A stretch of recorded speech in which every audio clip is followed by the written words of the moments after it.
पंजा आला पाहिजे निवडून, पंजा निवडून आणाच लागत.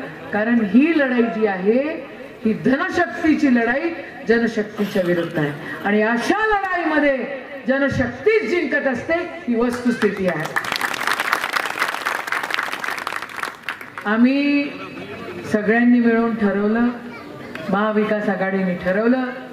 बघा ती जी बया आहे ना तिनं फक्त शिव्या देण्याचे काम केलेलं आहे.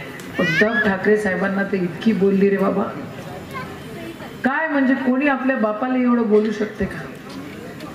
हा बाप बदलणारे कोणी कोणाला काही बोलू शकते.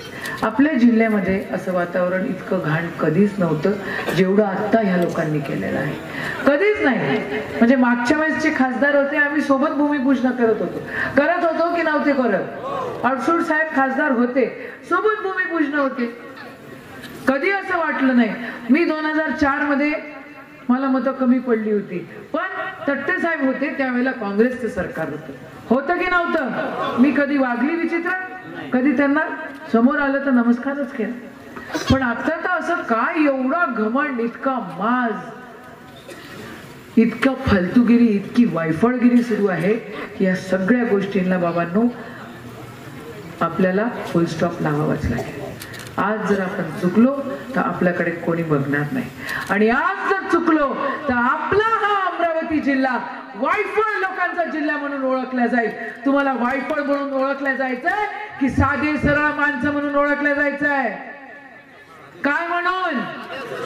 सरळ शेतकरी आहोत आपण, आहोत की नाही आहोत?